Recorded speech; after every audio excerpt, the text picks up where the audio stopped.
What's up, Speak For Yourself listeners? It's your boy Shay Sharp, co-host of FS1's Undisputed. I wanted to tell you about my new podcast, Club Shay Shay, where we always do something before two something.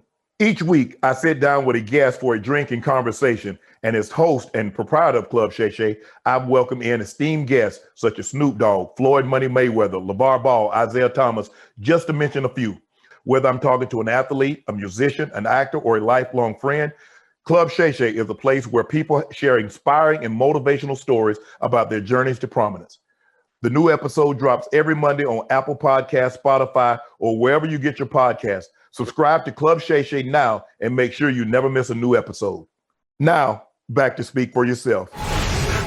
Welcome to Speak For Yourself. I'm LeVar Arrington, along with my guys, Rick Bucher and Greg Jennings.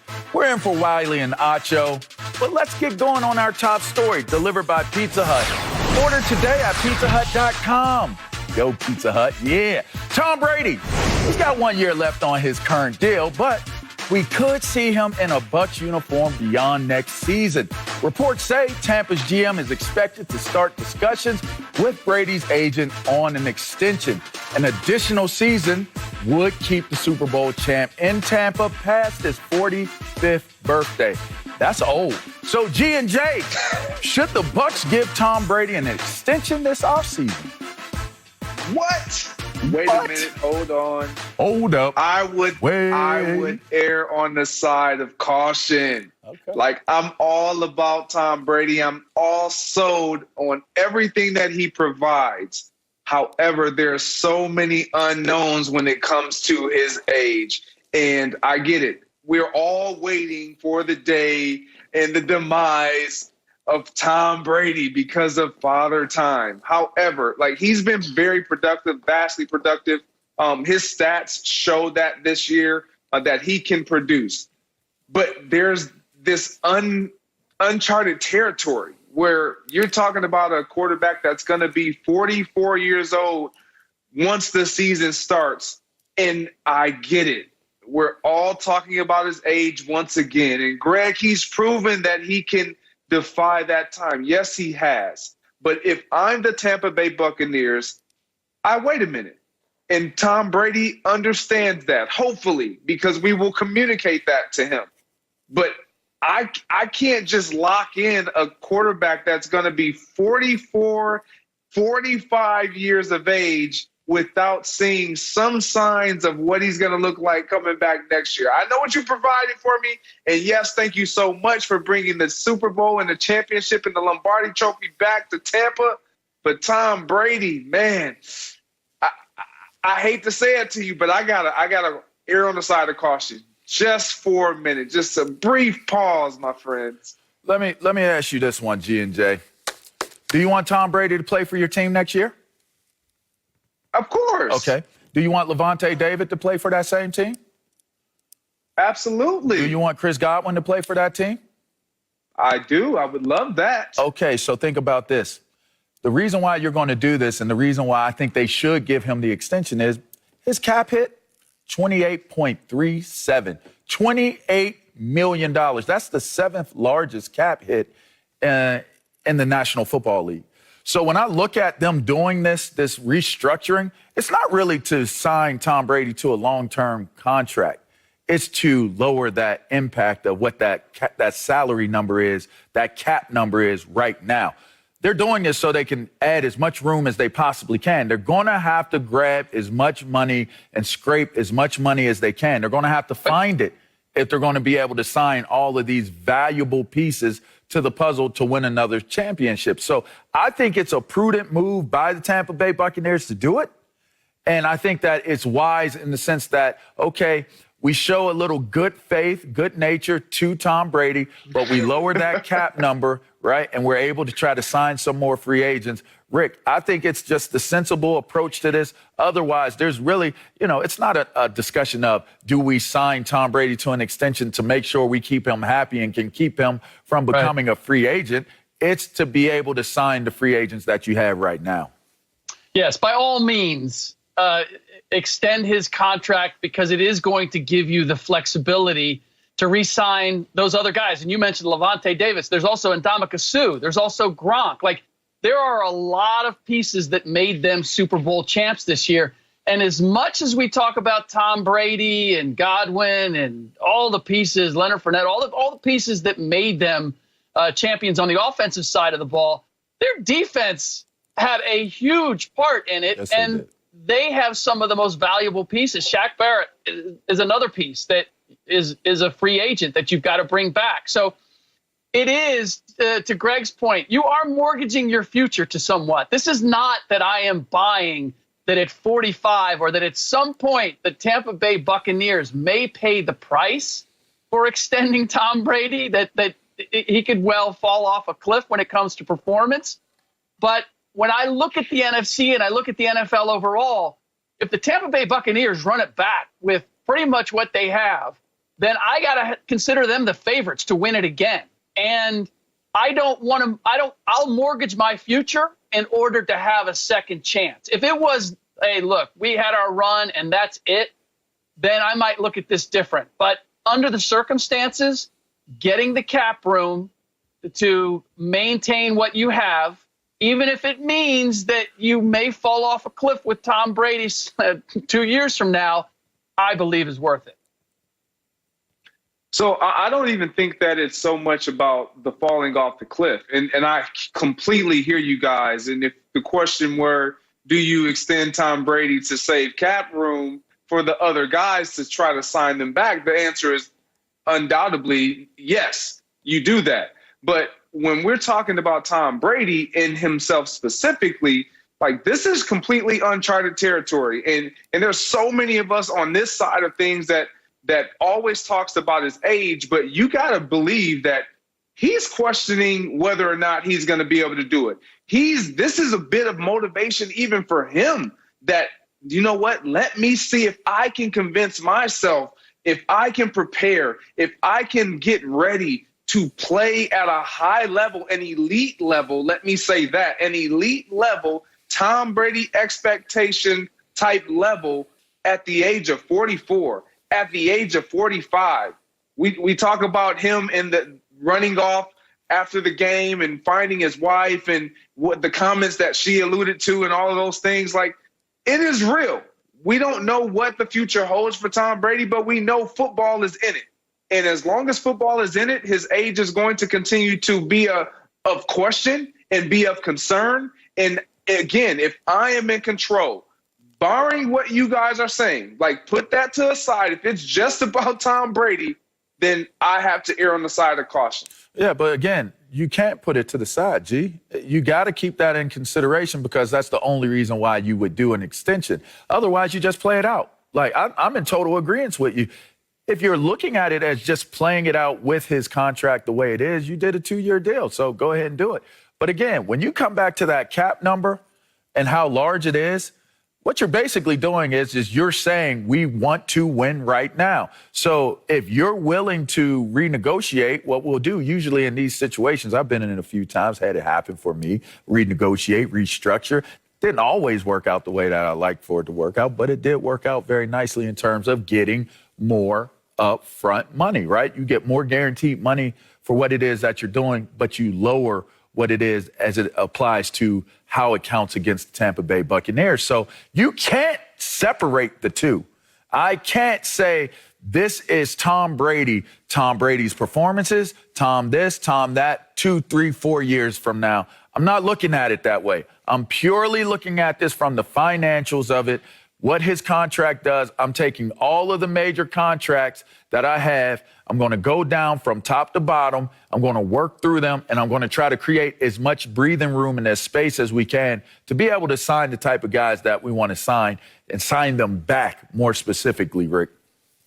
Yeah, the other part of this is, Greg, that you're looking at Tom Brady as if he's like on his last legs.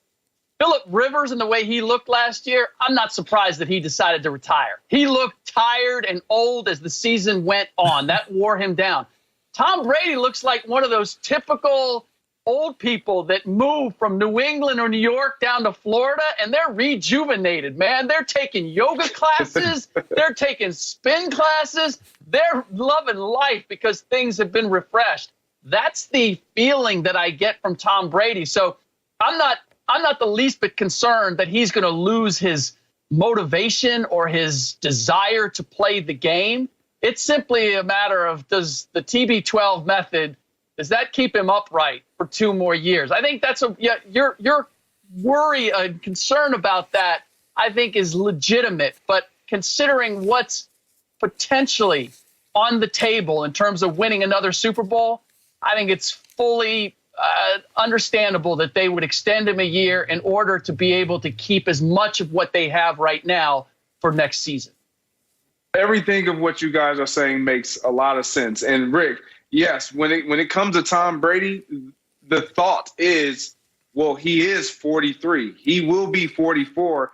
But I'm not at all saying that Tom Brady looks like Phillip Rivers. He does not. He does look rejuvenated and ready to continue to take on the task of preparing his body and being what he needs to be in order to provide what's necessary for them to be a contender again next season.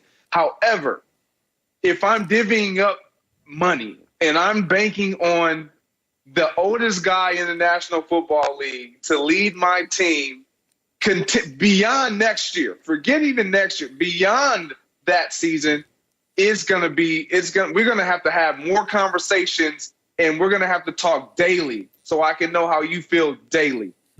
Well, we'll see how you feel daily. And speaking of this daily, as quarterbacks continue to dominate the headlines coming up, should the Cowboys stick with Dak or trade him for Russ? We're going to find out, we're going to discuss, and we're going to talk about it next on Speak for Yourself. Shouts out to Pizza Hut. Hey, Speak for Yourself listeners. I wanted to tell you about our brand new Fox Sports app and website, foxsports.com. Reimagined for the modern sports fan. Go ahead, download the new app now. You don't even have to pause this episode. Every day on the new app and website, you'll see the top stories in sports, plus a rich world of written content, videos, social media, and analytics to give you a 360-degree view of the most important stories of the day. Streaming live TV has never been so easy or elegant. Every Fox Sports game, including all pregame and postgame shows, are just one click away. For the extra invested fan, we also go deep with real-time wagering lines, trending prop bets, win probability, and key player projections. So download the new Fox Sports app or visit www.foxsports.com. Welcome back to Speak for Yourself. Russell Wilson's agent said he wants to stay in Seattle, but would approve a trade to 4 teams, including the Cowboys. Dallas has their own QB situation going on with Dak Prescott and deciding if they want to give him the franchise tag again. Our own Brandon Marshall said, quote, Dallas, you have your guy. Pay him. So, LeVar, are the Cowboys better off sticking with Dak or trading for Russ? I want to say they're better off sticking with Dak. I think that's the most feasible approach to what's taking place with the Dallas Cowboys. There are a lot of valuable pieces of Dak Prescott that you can draw from that leads you to the conclusion that you stay with Dak Prescott. And again, this continues to be a conversation about Dak and his value and his worth. His value and his worth is legit in Dallas. But with that being said, can they get this contract done? The biggest issue here is not Dak's ability. It's his sign ability. And that's what's making all of these discussions as prominent as they are. Of course, he is the better option for Dallas. They're familiar with Dak. Dak is a leader. Dak is endeared himself to his team and to that community. Like I said, there is a lot of value that Dak carries. And I think that if you bring in Russell Wilson, I really don't see the bringing in of Russell Wilson taking this Dallas team and turning the corner. So you're taking a risk on that. So I think you got to really take a long, hard look at the signability issue. And really what it comes down to is the number that you have in your head and the number that Dak has in his head. Is it worth you coming closer to his number to make this a reality? Because in the end, that's what's going to make the Dallas Cowboys team whole, is getting Dak Prescott signed, not trading him and getting Russell Wilson. I agree. This is a no-brainer for me. Brandon Marshall is 100% accurate here. You stick with Dak Prescott. So let me put it to you guys like this. I've been married now for 15 years. Nice. I have a very beautiful wife. Wonderful. We have a great relationship. She's been with me through my ups, my downs, my good, my bad, my ugly. And yet she's still here. Like, she knows my ins and outs. I know her ins and outs. Even though we don't agree every single day, even though we can't come to the same consensus every single day, we still understand the long-term goal. We understand who we are for one another. That's the Dallas Cowboys right now. They just haven't been able to, like you said, LeVar, come to terms when it comes to signing that long-term deal. But they know what they have in one another. The Dallas Cowboys know who Dak Prescott is. If you try to go outside of your building and acquire a talent, yes, they look great. Their resumes are stacked, but do they fit? Do they fit not just from a football perspective and production on the field, but a leadership perspective? Can they lead? Can they be what you need and what you're seeing out of Dak Prescott, even in his injury state? Can you get that out of someone else? The answer possibly is yes. Hopefully is yes. But you're not sure. But you are certain with Dak Prescott. He's done everything. Every single day we get up here and we talk about Dak Prescott and we talk about everything that he's provided. And there's just not another quarterback out there that offers you much more to where you can still build your team and you just get a landslide of an upgrade at that quarterback position. I don't see it. Even when you talk about Russell Wilson, and it's inevitable, you're going to deal with contract situation, whether it's now with Dak Prescott, whether it's next year with Dak Prescott, or whether it's a few years down the road, if you desire to go and trade for a guy like Russell Wilson. Or even if you say, let's say you go and get Deshaun Watson, you still have to pay these guys. You're still going to have to eventually renegotiate a deal with the Russell Wilson. You're going to have to face this at some point. So why not do it with someone you know who is in love with you, who you've been in love with, or you're telling the world that you're in love with? Get it done. Man, do I respect you guys, but man, do I not understand what I just heard for the last 5-6 minutes. No, if you have the opportunity to go get Russell Wilson for Dak Prescott, you go and do that. I don't think the option is even available. But that said, you guys are acting like Russell Wilson is some mystery guest, or, we don't know whether he can lead a team or not. What? He's demonstrated that. And we were talking about the Russell Wilson when they went to Super Bowls, and we had the Legion of Boom, and we had Marshawn Lynch, and we had this young Russell Wilson who you could make a case wasn't really leading that team. That was Richard Sherman, the guys on the defense that were the heart and soul of that team. You might have a case, but we have seen Russell Wilson over the last couple of years be the be-all and end-all of the Seahawks. So this isn't some question as to whether he can lead a team. Yes. Can he make the difference with the Dallas Cowboys because they have other issues? I could go with you on that. But the fact of the matter is, Russell Wilson is signed for 3 years at $35 million. If you're going to keep Dak Prescott, the franchise tag alone for 1 year is more than that. Russell Wilson is a bargain at this point and a known quantity. And I dare say, as a quarterback in the NFL, they might know more about Dallas. The Dallas Cowboys might know more about Dak when it comes to who he is in the building. But on the field, we know more about what Russell Wilson is capable of than we do Dak Prescott right now. So, look, I don't even think it's a question. And they have the compensatory picks. They have additional Dallas picks. Dallas does. Like, they can afford to go get Russell Wilson if it's possible. To me, it's a no-brainer. Let me lean into this. No, you don't pass that opportunity up. Let me lean into this, Rick. You say you don't pass up on Russell Wilson, but here's what I'm thinking. You look at Russell Wilson in the situation that he's in right now in Seattle. Why are we even having the conversation about Russell Wilson being available? Think about that. It's because of how he feels about the front office and the After the how coach. many years? Correct. Hold on. It's the front office and the coach, right? Well, if I recall correctly, the Dallas Cowboys have the most prominent, most vocal owner in all of the National Football League. There has to be something to be said when you look at what this could end up being and what this could lead to.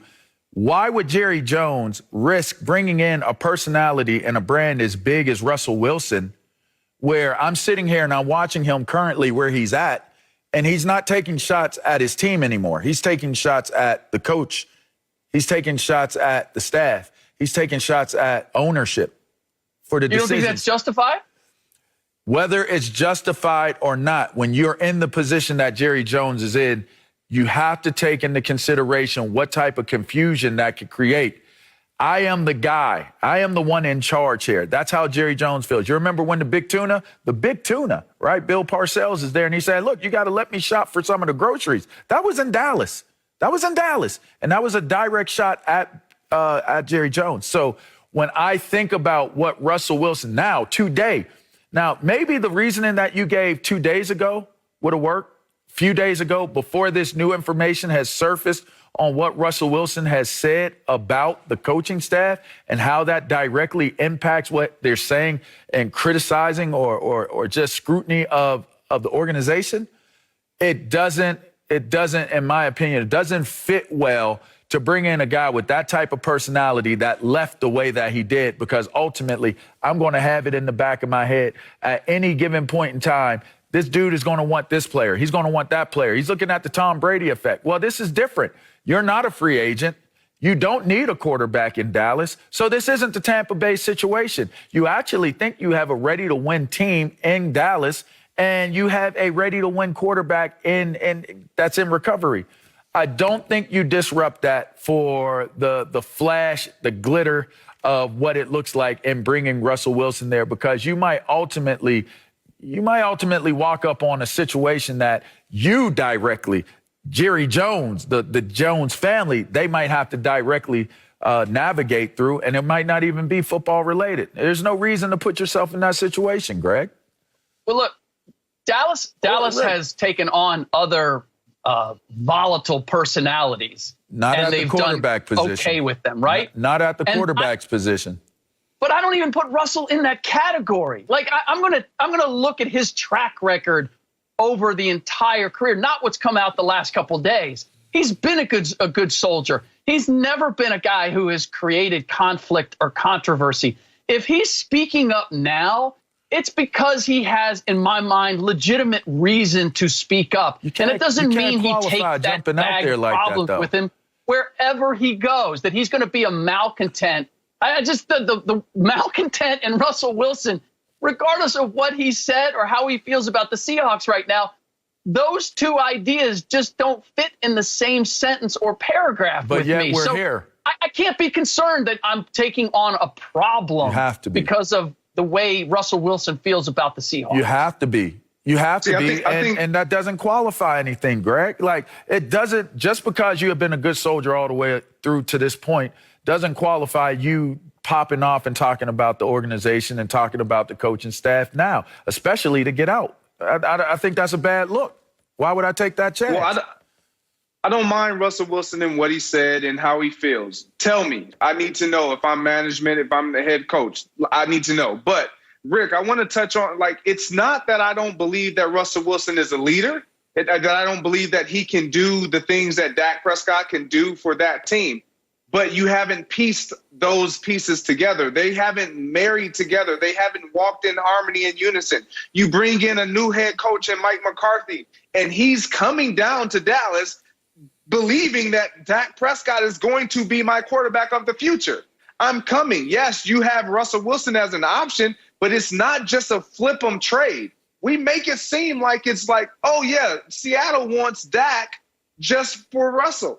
That's not it. That's not what they're going to take. That's not what they're going to ask for when you're talking about Russell Wilson. So the Dallas Cowboys are understanding that. They're mindful of that. They're not foolish. They're not willing to give up just Dak Prescott and whatever else that's going to be asked to give up to acquire a guy like Russell Wilson. That's why you hear reports of it being laughable to the Dallas Cowboys, because it's not just a head up trade him. It's not that easy. And so when I go back to Mike McCarthy, he thinks I got Dak Prescott for years to come. You look at and you think he's going to have a problem coaching Russell Wilson? You don't know. I'm not saying I don't know that he will. I'm not saying he's going to have a problem. You don't know. But he wants time. You can't just keep revolving the door of head coach. Look at Cam Newton when he was in Carolina. He had a new coordinator almost every single year, and his career was a roller coaster. Every single year, we didn't know what we were going to get, and the expectation never fell off. The expectation was still, you better produce. You should be one of the most elite guys in this league at this position. That is Dak Prescott. That's Mike McCarthy. Give them year two. When Mike McCarthy got to Green Bay and he had Brett for the first year, it wasn't pretty. But year two, it was a completely different marriage. It was a completely different relationship, and it blossomed, and it rendered success. It rendered wins. That's what you do. You don't start all over every single year. That's what the Dallas Cowboys would be doing if they entertain another quarterback. Schottenheimer took the fall for what took place in Seattle this year, by the way, Rick. So coaches are paying attention to what's taking place, and now it seems like the bullseye's on Pete Carroll. So let's see how that plays out. But, hey, Rick, you want them in Dallas, so let's talk about it, all right? Hey, coming up next, let's talk about another quarterback, even though it's a different position. We're discussing J.J. Watt. He believes in Kyler Murray. We'll discuss if we feel the same way next on Speak for Yourself. Hey, Speak for Yourself listeners. It's Charlotte Wilder here to tell you about my new podcast with Mark Titus called the People's Sports Podcast. It comes out every Thursday, and Mark and I take one of the big stories of the week, and then we go off on tangents you never saw coming. This might mean that we start talking about the Dodgers winning the World Series and end up wondering if Knicks fans deserve happiness. Or begin with LeBron's greatness and end up drafting our ultimate beer league softball team made up of old athletes. Whatever it is, the only rule of the show is that it has to be fun and funny, because these days we could all use as many laughs as we can get. So check it out wherever you get your podcasts and come down weird sports rabbit holes with us. We can't wait to have you. Now, back to Speak for Yourself. Welcome back. J.J. Watt was introduced as an Arizona Cardinal yesterday. Watt was teammates with Pro Bowl QB Deshaun Watson, and now he's with another Pro Bowler in Kyler Murray. Watt had nothing but praise for his new teammate. Take a listen. He's been a winner at every stage of his life, and that's not a coincidence.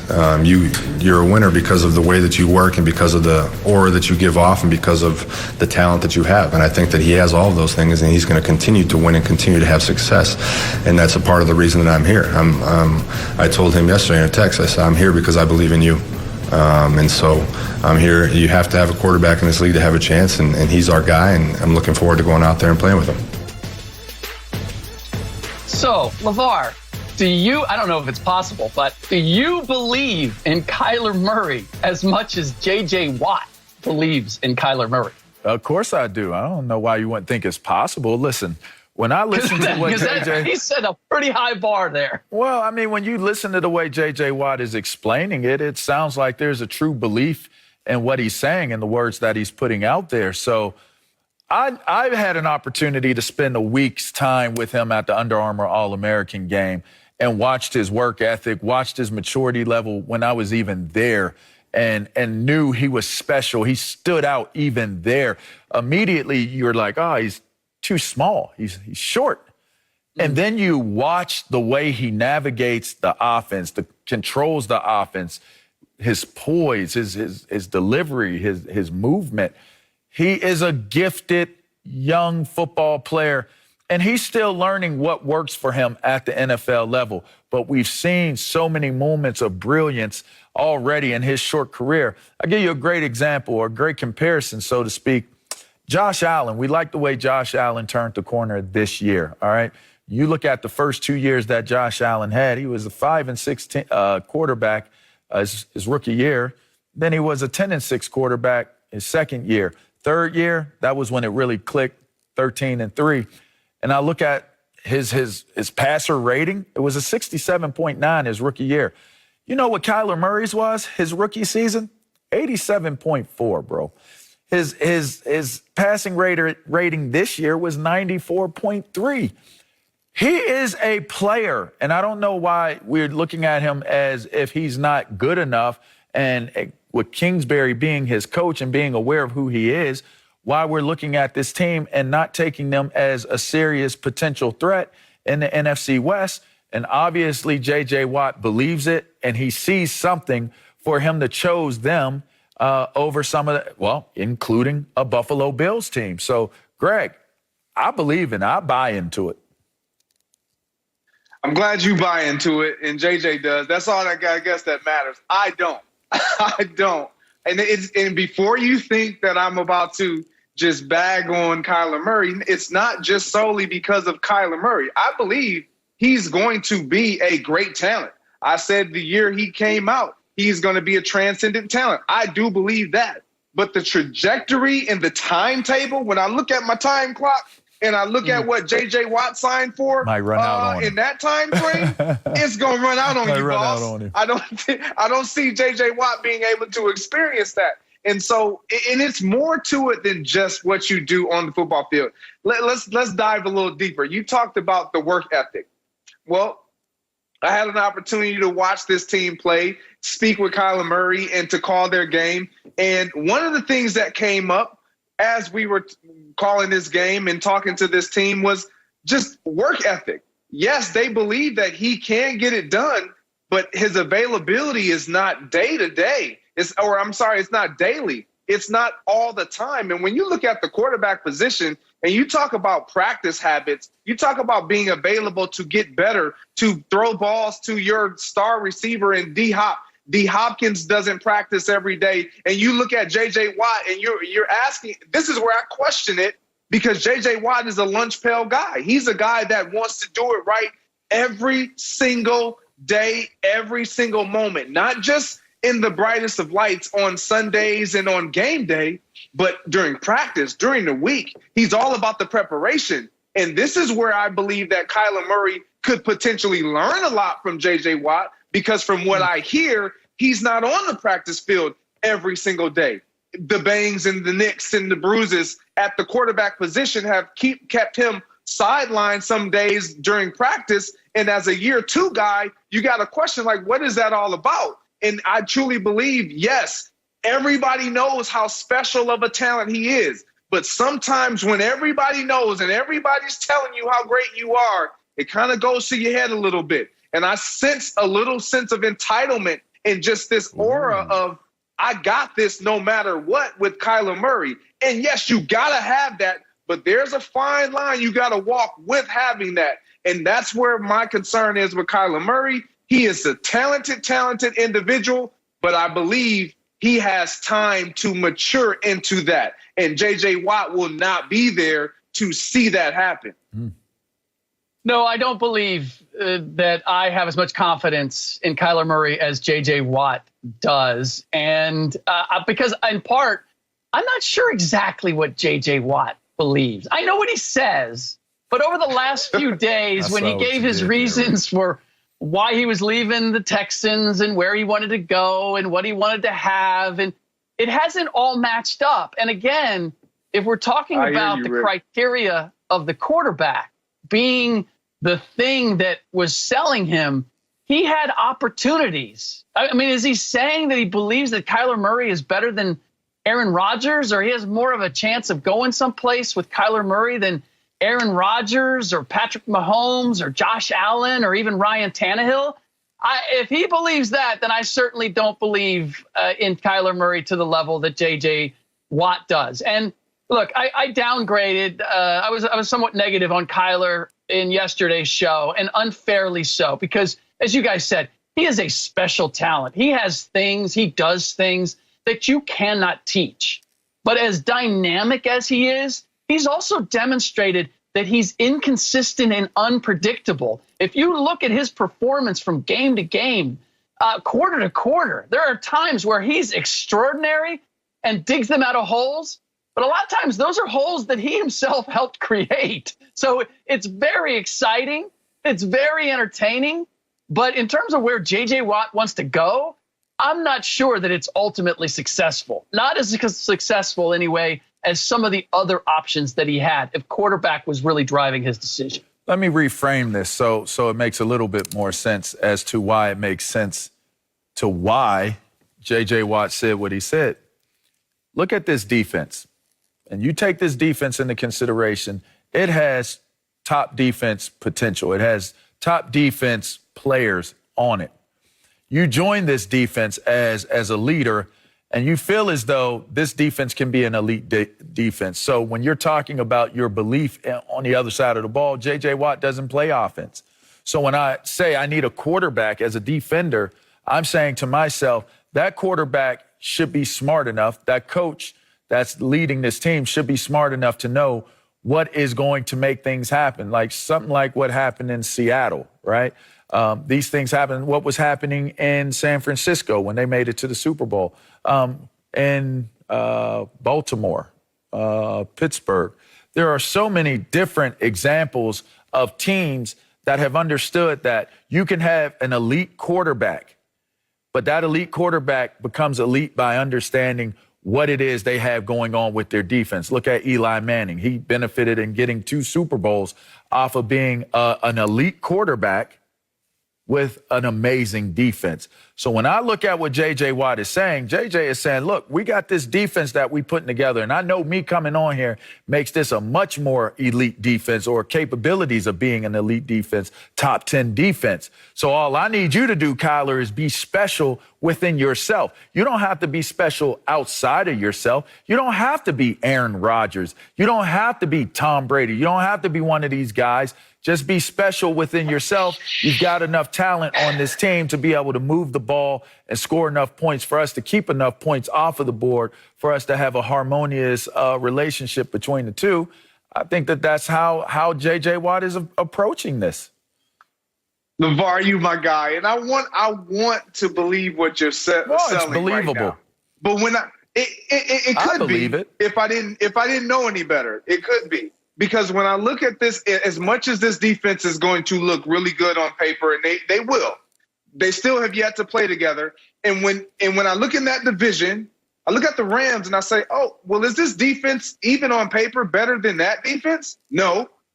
They're close. Don't do that. Don't do that. They're close.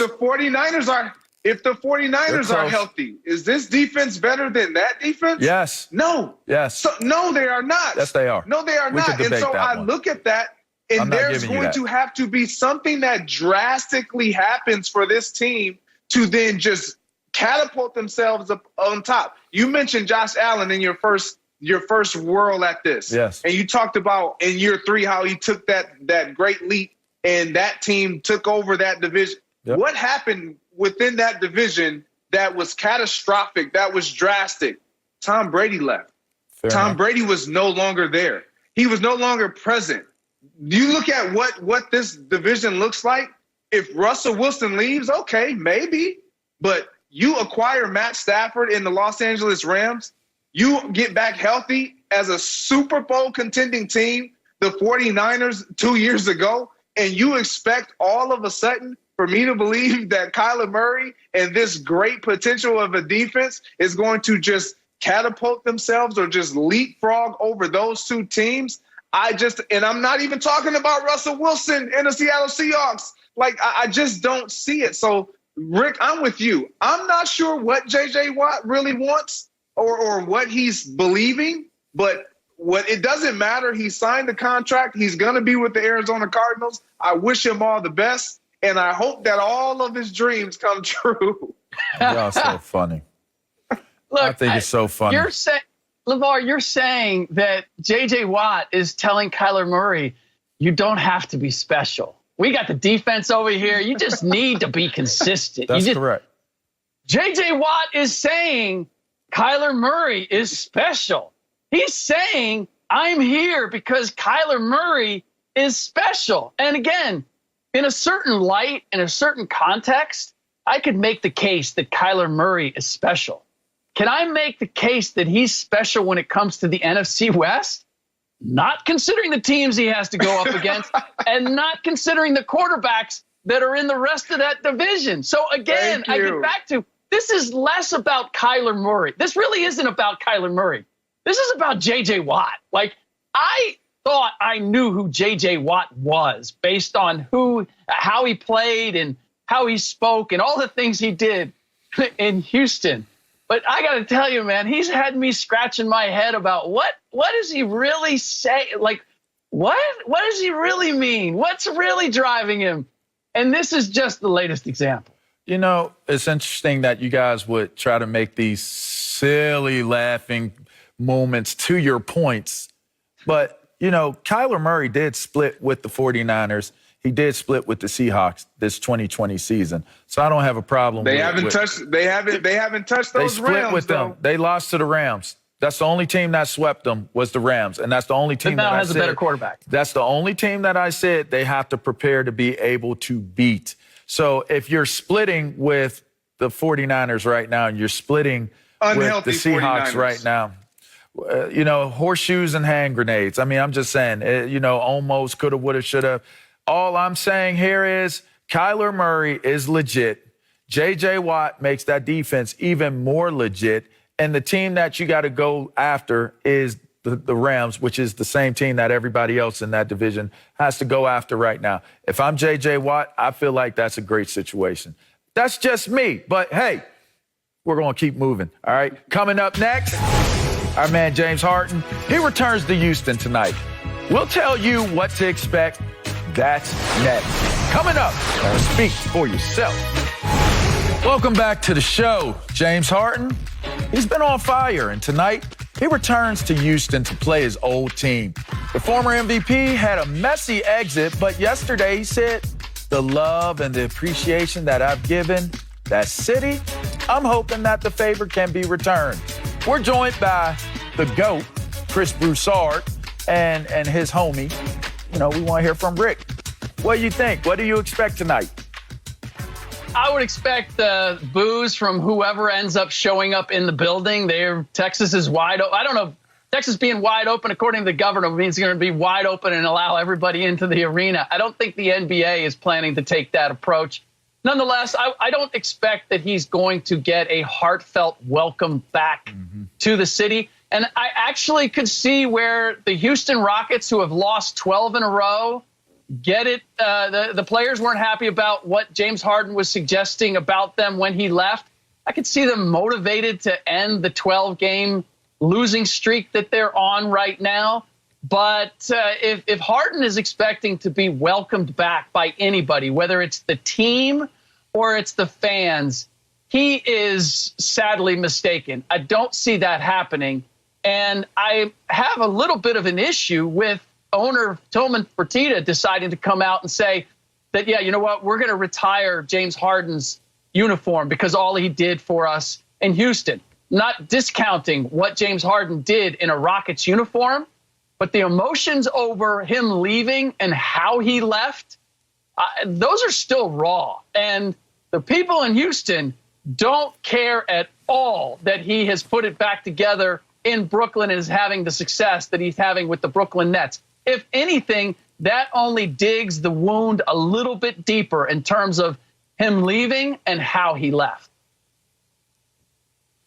Well, Rick, I'm with you in that it's going to be ugly. I mean, like you said, who knows how many fans will be there, but the ones that are there, I think will give James Harden an earful. We've seen this before. Vince Carter back in Toronto, Kevin Durant back in Oklahoma City, Kyrie Irving, Cleveland, Carmelo Anthony, Denver.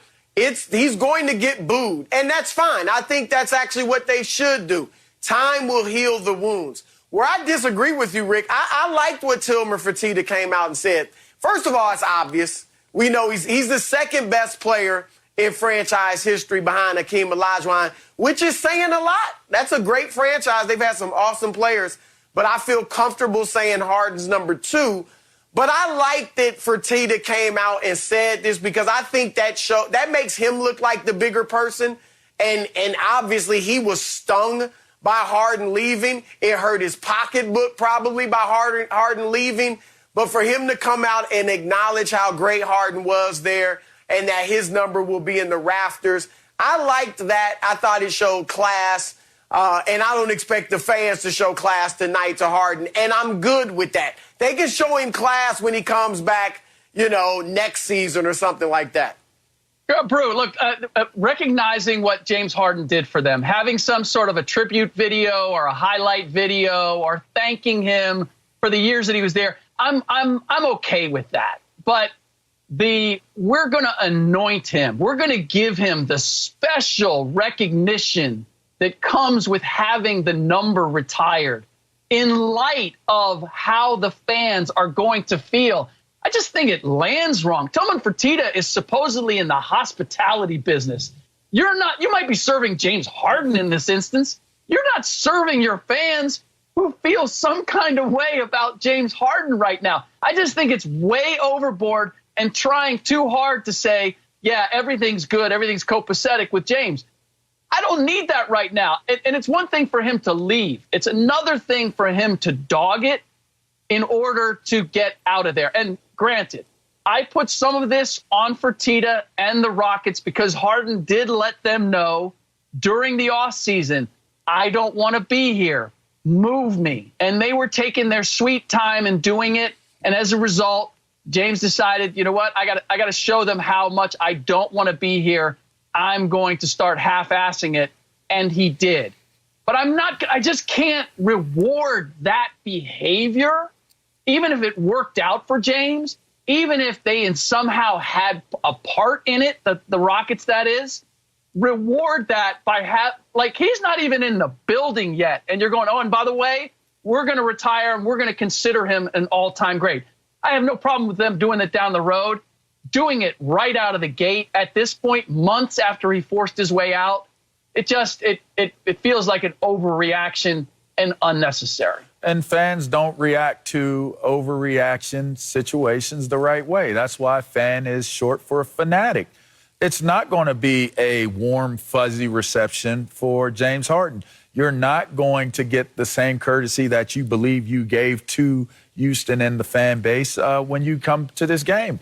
It's just very simple. That's very plain. And in fact, if you want to really know what it would have felt like if the arena was full, look on social media, and you'll get all the information that you need in terms of what they feel about the return of James Harden. We will see it. So I don't think that he should expect that, nor should I think that it should affect him in any type of way.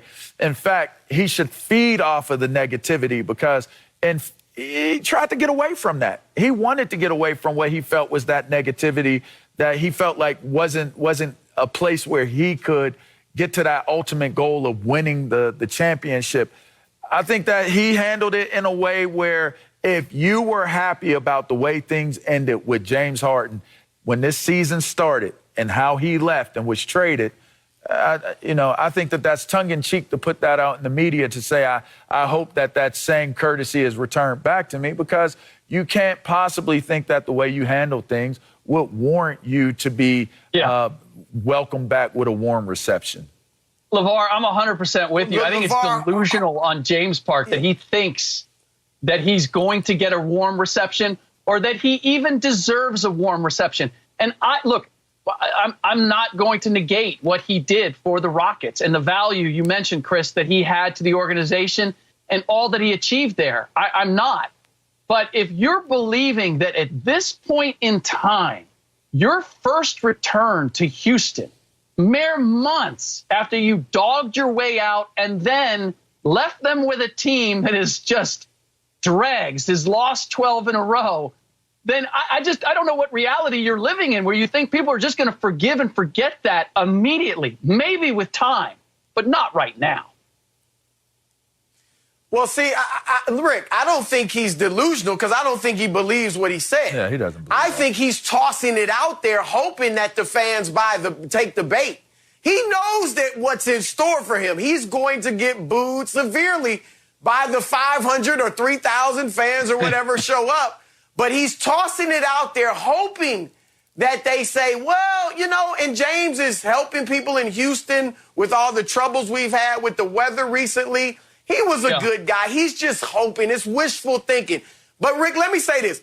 I disagree with you on Fertitta I think if they were to play a highlight video tonight, now I don't think there are plans to do that. If they were to play a Harden highlight video and give him some type of salute and praise for what he did there tonight, that to me would be ridiculous. That would be delusional. That would be crazy. That's scrub action. But I think when you say, I think when you say we're going to retire his number, they're not retiring it tonight. By the time they retire James Harden's number, all will be forgotten. Harden may have a championship or two, and Houston will be back, with different types of players. And so I think it'll be fine when they actually retire. If they were going to retire tonight, I'd agree with you. But this was just, again, I liked it from Fertitta. Only way I wouldn't like it is if he was trying to retire it tonight. You make a fair point in that the highlight video tonight might be more offensive to the fans, whoever's there, than announcing that you're going to retire his number. That said, I don't think you jump to the retirement. The thing that I will be most interested in, and I hope I'm not disappointed in this, is that I do not want to see a whole lot of love from the Houston Rockets players to James Harden. He dissed you by saying, I want out of here. And you should be wanting to come back and make a point to him.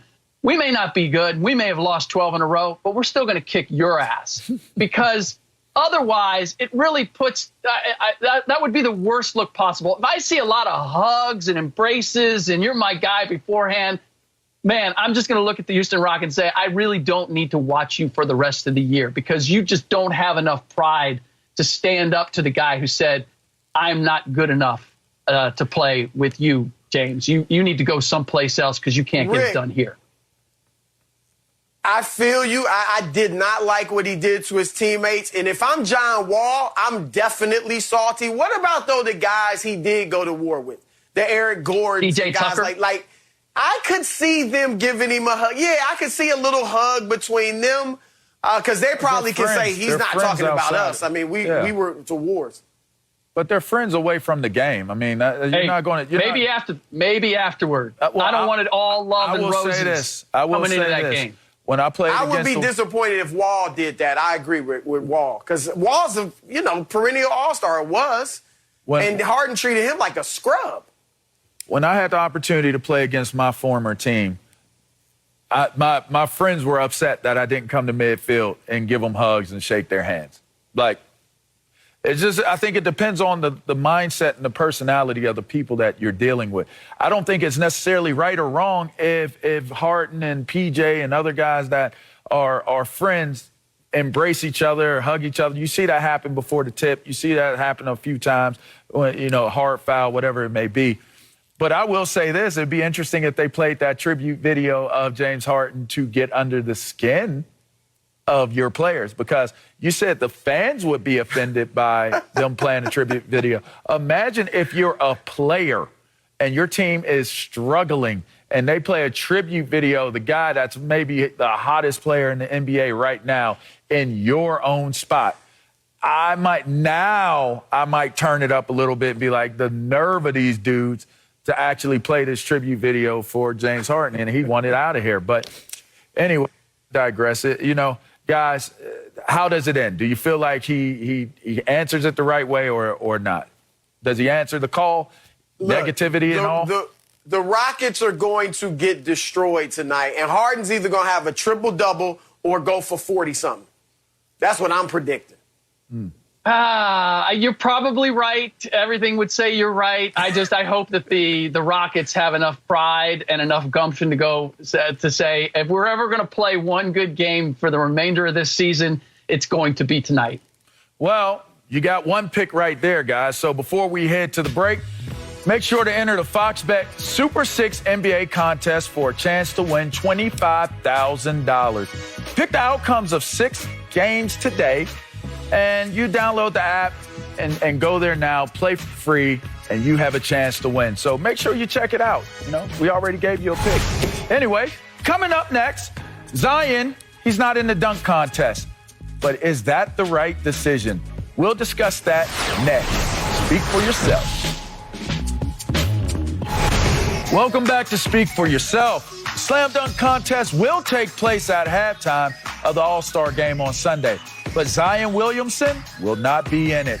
Our own Chris Haynes reports Zion declined and offered to participate in the contest. So, Rick, is this the right move from Zion?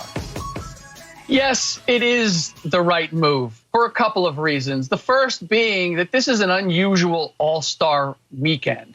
We're going to have the game and we're going to have the dunk contest at halftime of the game, a game in which Zion Williamson is playing as an all-star. Now, we know his injury history.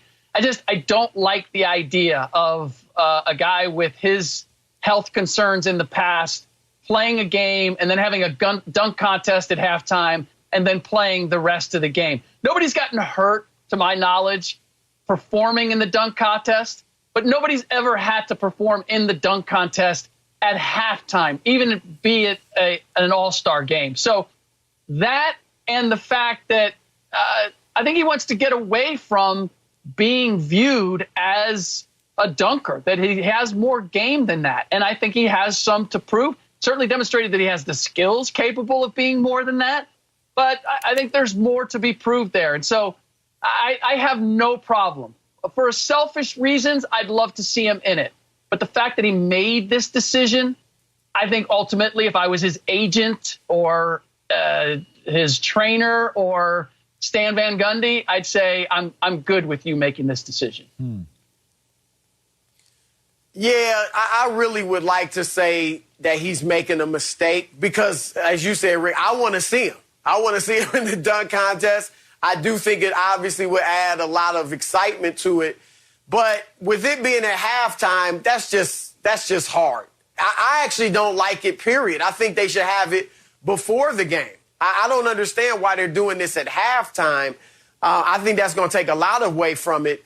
And I also will say this, and I saw Zion in the Powerade Jam Fest, I think is what they call it, the high school dunk contest, and he was phenomenal, and he won going away. And he might beat this field that they have of this C-list guys. Mm-hmm. But if it was the field I'd like to see, Zach LaVine, Aaron Gordon, Ja Morant, Zion, and Derrick Jones Jr., I don't know that Zion would win. And that's another reason why it's not a bad idea for him to not be it. The guy I think made the real mistake was Anthony Edwards, who could have capitalized on his great dunk a few weeks ago on the kid from Toronto. And Edwards is not a household name. He may have been able to become one had he won the dunk contest. Zion would have got a little more buzz, but he gets plenty of buzz as it is. So I really can't get too mad at him for not doing it as much as I'd have loved to seen him in it. I think it would have helped his brand. So I don't like it. I don't think that it's a good look at all. I will say this, it being at halftime justifies it for me a lot more. But in terms of the opportunity, I mean, if you think about it, for me, I think Anthony Simmons is the one that you'll look at that I would predict if it just stays this field of guys with Obi Toppin and Cassius Stanley, that Anthony will win this dunk contest. It's a group that you said, Chris, he can win this, and he can win it and it not be overly stressing or taxing on him to do so. Now, if you're talking about the Morants or the Derrick Jones Jr.'s and the Aaron Gordons who have done some amazing things in dunk contests, when you go up against a real dunker, then you realize that there's a difference between dunking in a game and being in a dunk contest. The one thing that I will say that I hold true for Zion, he's more of an explosive dunker in game terms, right? So if you put him in a dunk contest, I don't know what that dunk contest looked like that you looked at and what the other dunks were, but for me, I see a Zion being a better dunker in the context of a game. I like to see how he goes up with his power and brings it down in the lane with people standing there. That's what makes him an impressive dunker. That doesn't necessarily, mean that he's not a great player, that he's not doing the dunk contest. Let's talk about Kenny Skywalker, right? Kenny Skywalker wasn't no dominant basketball player, but you couldn't beat him in that dunk contest. You know why? Because it was poetry in the air, in motion. He was doing ballet in the air. That didn't mean that the guys he beat, he was better than. So to me, if I lost in a situation like that where a guy comes out like Kenny Skywalker and does some crazy stuff and wins, so what? You still built your popularity up. You still built your visibility up by participating in it. I think sometimes we get too overblown on making decisions that we say are our career decisions. And sometimes you just got to go back to just having fun. If you just dunk the ball hard like Sean Kemp, and you hold on to the rim. That's all Dominique Wilkins did. Dominique Wilkins is one of the most dominant dunkers to ever do it, and he won those contests against Mike that they went head to head, and they were hard dunks. They weren't crazy dunks. They were just really, really hard dunks. I think this is a miss for him, and I thought he could have done a lot for his brand by going into a dunk contest. You make an interesting point, because I do believe that if he was in this group, that he would win it.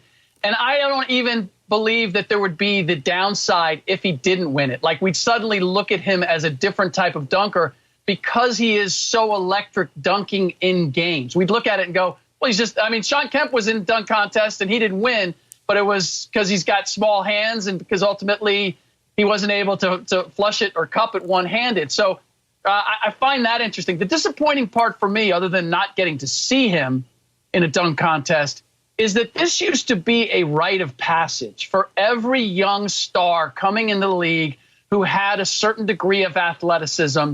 You were in the dunk contest. You braved that and you took it. And it will always be one of those boxes left unchecked by LeBron James.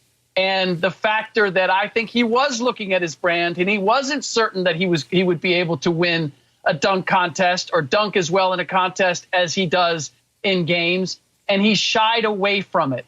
That losing that rite of passage, that guts to do that early on and go and win it, I hate to see that go by the boards. But now with LeBron not doing it and Zion not doing it, it kind of opens the door for any young guy coming in the league that he doesn't have to go through that rite of passage that we saw every other young budding star go through.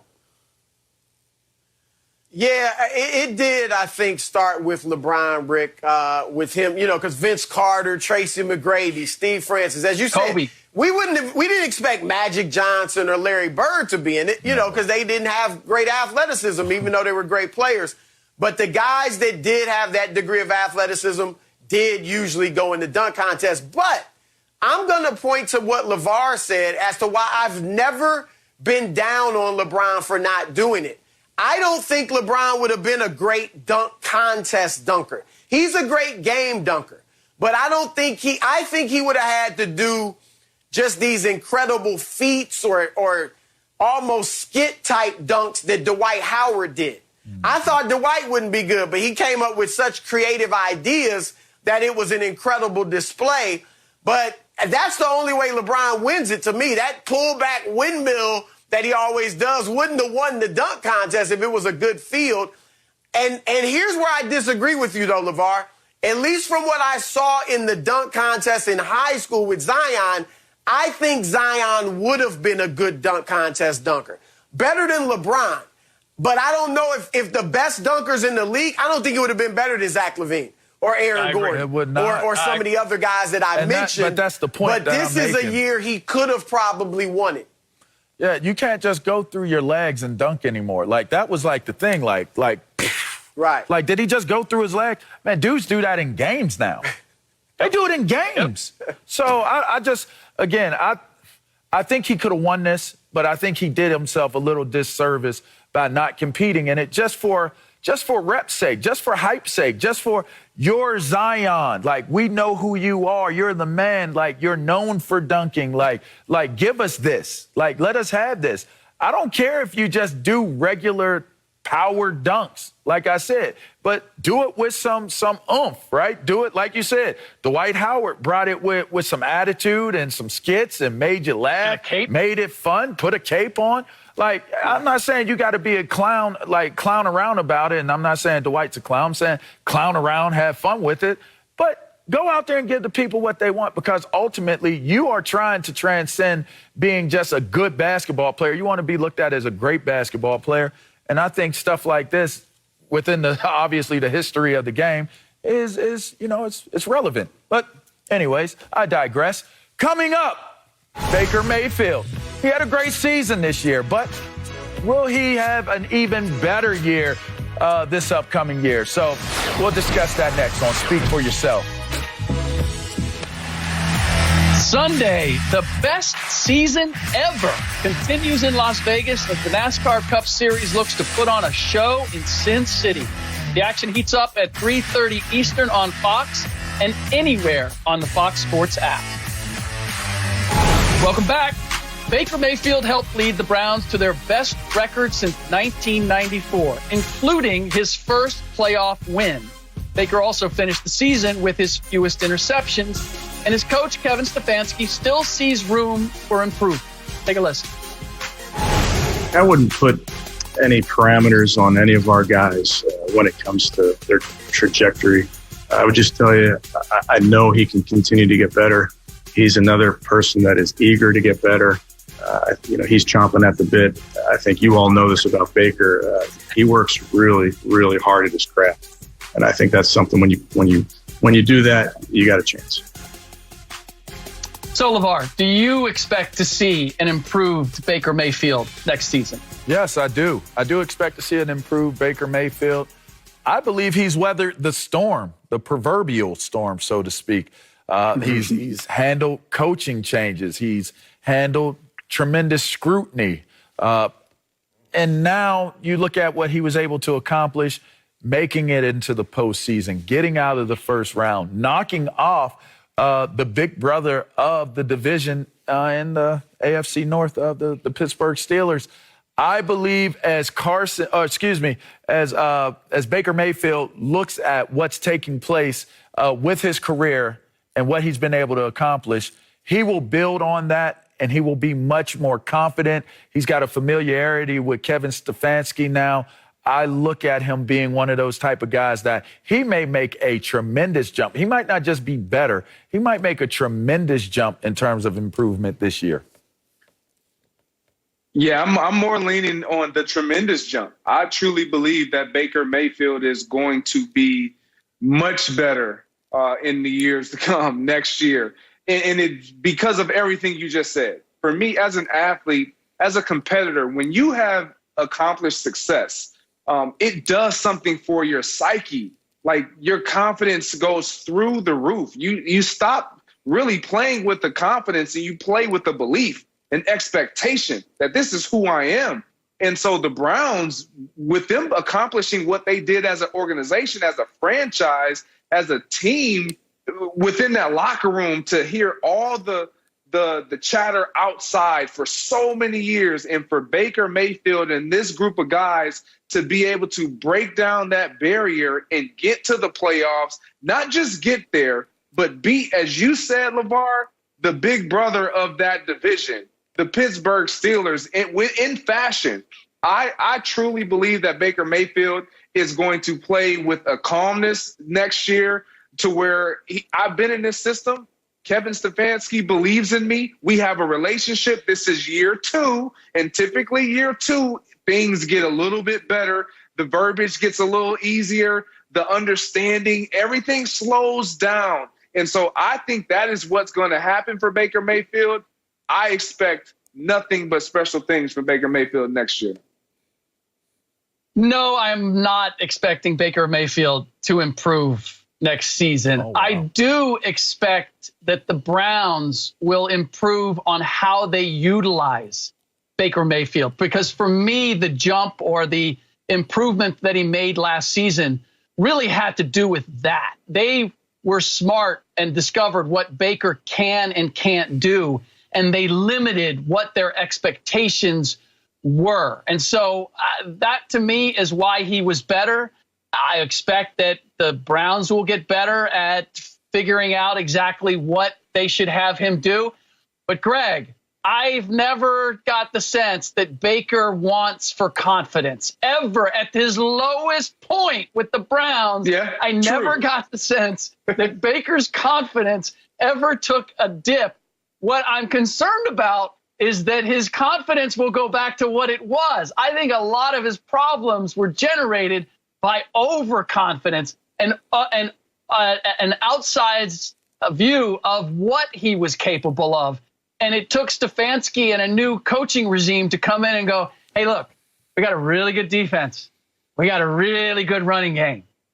Like, let's not try to do too much because that has gotten us into trouble. So I believe as long as they keep Baker and they keep their expectations of him low, that things will work out just fine and they'll continue with their success. But if we're going to look at Baker Mayfield and say, okay, you got to get back to explaining and letting people recognize why we took you as the number one pick, I believe that's a recipe for disaster. Yeah, Rick, but I don't think he believes that. I don't think you listen to Kevin Stefanski. He talks about his work ethic, his ability to come in there and grind and want to get better. If there's an area where I feel like Baker Mayfield must improve, and I think he is going to pay it close attention, it's at the slap, at the snap, at the line of scrimmage, commanding that portion of pre-snap, seeing what the defense is going to try to provide, using his cadence, starting to allow the defense to show, and then getting into his offense. But when it comes to his confidence, like they've established who they are. They're a run-first team. Baker Mayfield knows that. It rendered so much success. All he has to do is now trust the throws and make those throws. We saw that in the postseason game against the Kansas City Chiefs. Like, it wasn't Baker Mayfield. He made throws that were tight window, that were on the money. Those were, I believe it, I'm going to step into it, I'm going to be decisive and make it happen. That's the step that Baker Mayfield has to take without throwing those interceptions. And I truly believe he's going to take that step. Well, speaking on confidence, it begs to have the conversation about OBJ returning. My biggest question is, can he maintain that confidence level and continue to play at a high level with OBJ back? We all know when he went out with the injury, as they adjusted and adapted to life after OBJ, they played much better. I mean, way better. I mean, you look at the stats. I mean, they won 7 out of 10 games and lost 4 out of 6 games. Well, they won 4 games. They went 4-2, but they went 7-3 without OBJ. I just think that there has been a lot made about the relationship and talking about that confidence. How will Baker, how will the rest of this team react to the big, strong personality that OBJ is? Will he fit in? Will he be there? How are they going to handle that? Because I think that they found a continuity and they came together, and maybe it was due to the adversity of him going out with the injury. I'm not sure, but I think that, to me, that would be the one, I think, focal point, I'll say. I won't say concern, because I don't want to paint the picture that OBJ is a bad person, but I will say I do think that there's something to be said about his confidence, Baker Mayfield's confidence moving forward and playing at a higher level this season, and not having the stress or the pressure of feeling like I have to target this one player more than the other guys. How does that work? Am I making a successful decision? And I think that that's something to pay attention to. But I certainly believe that that would be the only concern outside of what I've seen out of Baker at this point. You bring up a very interesting point and an important point, a valid point, when you're talking about Odell Beckham and his impact on Baker Mayfield. Now, before I continue, Odell Beckham is a phenomenal we know what he is. He's not an issue. But for a quarterback and a play caller, when you have a talent like Odell Beckham on your roster, you're going to want to defer. You're going to want to try to feed him the ball as a quarterback and call plays for him as a play caller. And I think once he was removed, it was like, okay, I no longer have to do that because I have a talent that I really want to try to get him the ball because he can do some special things. Now I'm just relying on my plays, the system, to run the way that I want it to truly run without having in the back of my head as a quarterback, shoot, I haven't got OBJ involved or I haven't got him this target. That was no longer the case. And I think that's what allowed Baker Mayfield and this offensive unit for Kevin Stefanski to kind of settle in and just turn around, hand the ball off, understand that we're going to be run first and we don't have to throw the ball. We don't have to give the guys the ball. Jarvis Landry, he's the guy that's going to come with his lunch pail every single snap. That's just what he does. He wants the ball. So does OBJ. But I think when you remove him from the equation, it puts a young Baker Mayfield at ease. It doesn't mean he doesn't want him, but it puts him at ease and alleviates that pressure. See, that's my lingering concern when it comes to Baker. I think his work ethic and everything that Stefanski talked about, I think that does lead to a guy being better on the pre-snap reads. If he watches enough tape, he's going to pick up on things. It's the post-snap decisions where I think I can get it to OBJ. I have the arm to get it to OBJ, even though it's not there. Or some of the other decisions that he's made where over the course of the season, even last year, you'd look at it and go, I'm not sure why he did that. That bantam rooster, cocky, I can make the big play. That's who Baker Mayfield has been his entire career. It's what made him as a walk-on in two different places. So to me, that's where that's the element. If they can keep him in a box, if they can say, look, you don't have to go win it for us, just don't lose it, then I think they have Baker in the best place. But does that lead to us saying he made some vast improvement? They don't need it. And I'm not sure that he's going to get, if all goes well, that's where they're going to go to, is to expect it. Coming up next, is Carson Wentz the long-term answer for the Colts? We'll discuss that next. You're watching Speak for Yourself. Welcome back. Carson Wentz is coming off the worst season in his career, but he'll have a clean slate in Indy with his former OC, Frank Reich.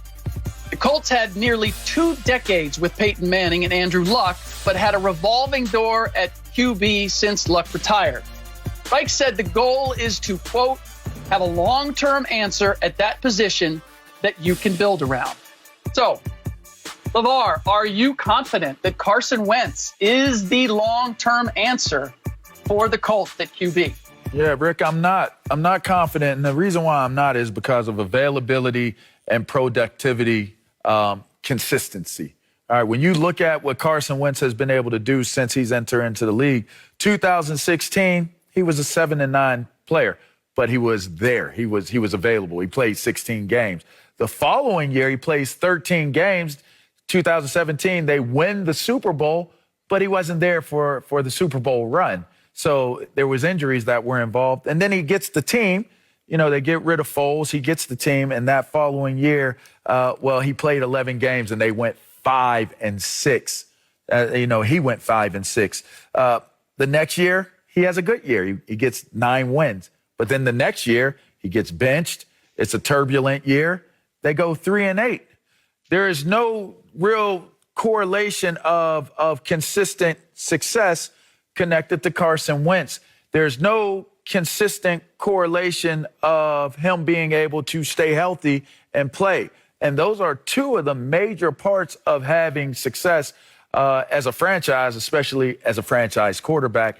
I have very little to no confidence that he can be either available or productive or put them both together in consecutive seasons. That's interesting. I like it. I don't agree with it. I think that he can be their guy because just like he has been hurt, he has been healthy. Just like he hasn't had productive season, he has had productive seasons. So we've seen both sides of this coin. It's just a matter of who was driving that ship. Who was in my ear? Did I feel rejected and neglected? Yes, Carson Wentz did in Philly. Now he goes to a situation where he's being embraced. He's being welcomed. He has somebody who's going to walk with him every single second and ensure him that I believe in everything that you have shown me. Even when you don't show me, as parents, when your kids make mistakes, when they don't do it the way you know they should or know they could, it's not always prohibitive or beneficial to the kid for you to just talk about what they couldn't do, what they could do. You got to at some time pump into them a belief, letting them know that they can, that you know that they can, that is in them to do. And that's Carson Wentz's situation that he's going into. He has a great supporting cast, not only of just cast of characters around him and personnel, but support as far as head coach, the play caller. All these things matter when it comes to Carson Wentz. Yeah, he had a poor showing last year, and he has been consistently, I should say, unhealthy. But this too shall pass if you're Carson Wentz. And I'm saying, hey, if you bring me in here and you do it the right way, which I think the Colts are willing to do, this could be a real big win for the Indianapolis Colts. Yes, I believe that Carson Wentz can be the long-term solution for the Colts at QB. I don't like how much they gave up to get him. I think that they could have got him for less because I don't know what the market was for him. But that's a different question for a different day. LeVar, is this the same LeVar who was telling me earlier today and yesterday and all week that J.J. Watt is going to have a profound effect on the Arizona Cardinals when he's had sort of a checkered injury history the last couple of years and Same LeVar. Is actually older in age than Carson Wentz? So now you're telling me that your big concern is that Carson Wentz at 28 is not going to be able to overcome these injuries? I just want to make sure that I have that right before I give you the rest of my case as to why this makes sense. You're the same LeVar. We didn't get a body double here, right? A marginal quarterback to one of the greatest defensive players of all time. But go ahead, finish your point. Go ahead. But to your point, I believe that one of the things that gives people pause about buying into Carson Wentz being the long-term solution is, can Carson Wentz be the MVP candidate he was that we saw at one time? I don't know that. I wouldn't say that. But at 28, I think we've had enough of a sample size to say the guy can play quarterback successfully in the NFL and is at an age where I would buy into that, especially with him reuniting with Frank Reich. I think that's a huge element that Greg pointed to. We just saw Phillip Rivers reunited with Frank Reich, and what did it do for him? He was measurably better than he was when we saw him the last time with the Chargers. We're hearing that Matt Ryan could be reunited with Kyle Shanahan. Cam Newton with Ron Rivera. Jay Cutler, as much of a mixed bag as he was, got reunited with Adam Gase in Miami. And while not all of it went well, he was a better quarterback when he was with that guy that he had a relationship with, that understood his game, that understood how to call a game for him. And I just can't help but feel that Frank Reich can work the same magic with Carson Wentz. And maybe I'm just being a half glass full guy right now because I've kind of been a half glass empty guy pretty much the entire show. You have. But so be it. I'm going to bring some lightness and joy to you, LeVar. Buck up, my friend. Wow.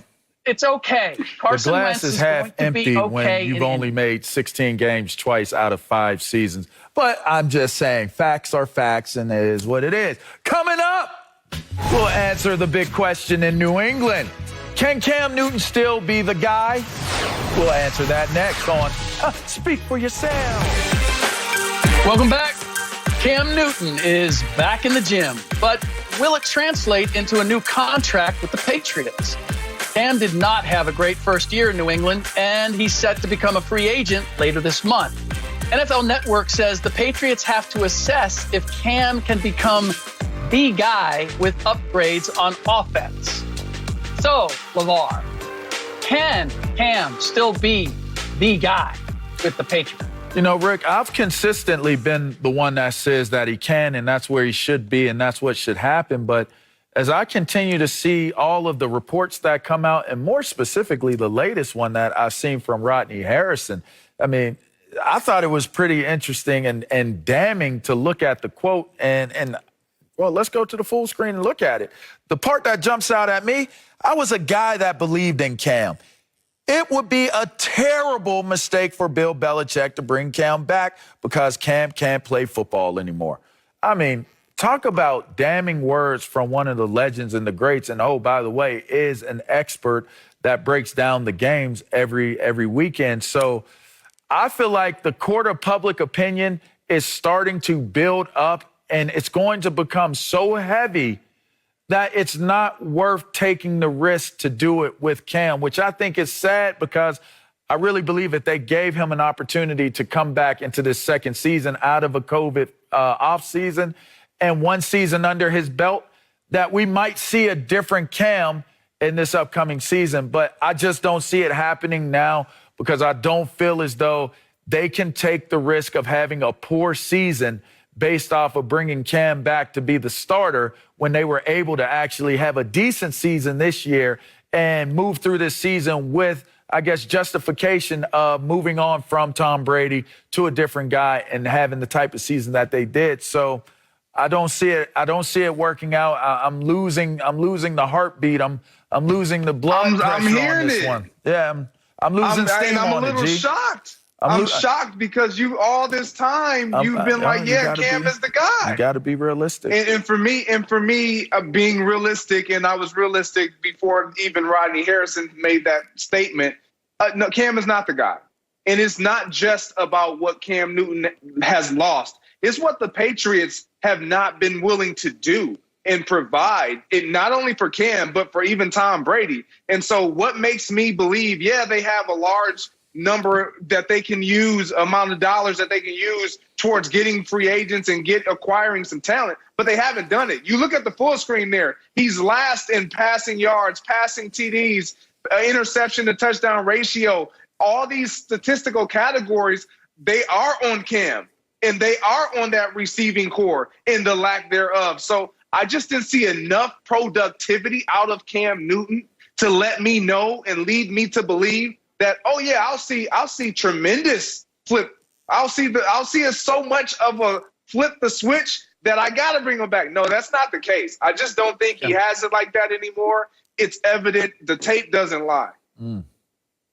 Yeah, it gives me pause to hear the Patriots want him to be the guy because, no, I don't think he can be the guy. I think he can be a guy. If you put the right talent around him, I still believe that Cam Newton is capable of being a serviceable quarterback in the Patriots organization, largely because he's willing, it sounds like, and it looked like to me, he wants to do it the Patriot way. He's been humbled by what's happened to him over the last year. And I just find it hard to believe that Cam Newton doesn't have the requisite ability left to function in a limited, serviceable capacity for the Patriots if that's what they choose to do.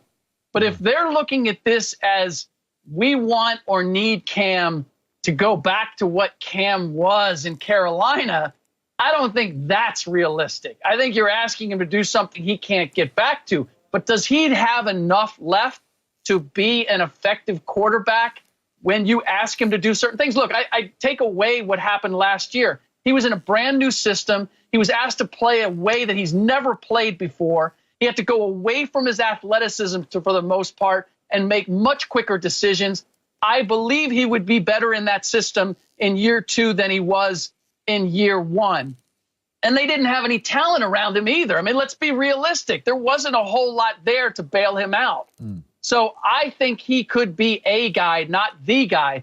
But all of that doesn't matter if the Patriots are expecting him to be something more than even I think he can be. I get it. Well, coming up next, Tom Brady, he has 7 rings. But does he have anything else to prove? We'll discuss that next. You're watching Speak for Yourself. Welcome back. Tom Brady, he's fresh off of his 7th Super Bowl title and celebrating on a boat in Tampa. But when Brady was on The Late Show last night, we learned he was asked a big question. Moments after the win, take a listen. Where's my family? And all of a sudden I see my oldest son run over to me. Dad, and I gave him a big hug. I saw my 2 little ones. And then all of a sudden I saw my wife and I gave her a big hug. And just as I did it, she says, what more do you have to prove? So, Greg, what else does Tom Brady have to prove? Nothing. He has nothing left to prove. And that's to us. He has nothing left to prove, but to himself, he has everything to prove. He always finds a way to convince himself that he's not quite there yet. And that's what makes him so elite. And so for me, I think what he has to prove to himself is, can I run it back? Can I do this all over again? Coming off an injured knee, coming off or experiencing a full off season, can I defy these odds one more time? That's enough in and of itself, Rick. Agreed. I would say also with every time he does it, the TB12 method brand only improves, it only strengthens, and it also gives him a platform for us to see that he's not the robotic dork that we thought he was in New England. The video that we saw of him in the boat parade and then on with James Corden, I got to tell you, man, it gives me a different feeling about Tom Brady. I went into that Super Bowl feeling like I do not want to see this dude win again. I'm just done with that. And now, I kind of do. Well, he's turning it into a Super Bowl Lombardi trophy toss. He wants to prove that he can throw it further the next time around, so he's got to get another one so he can break that feat. Because really, he does not have anything left to prove other than what you said, Greg. He can do it again. And if he wins it again, he can do it again. He's one of the fiercest competitors that I've ever seen. I've had the honor of playing against him since college. And you know what? Tom Brady is just one of those guys that he's a timeless wonder. We may never see this type of competitor ever again. So what does he have to prove? The opportunity to push that bar as far up and as high as he possibly can before it's all over and said and done. That's what I think, guys. Anyways, it's been a great show. Rick, you the man. G&J, you the man. And we're going to go to a couple men and a lady. 3 men and a lady. We'll be back tomorrow. Fox Bet Live starts right now.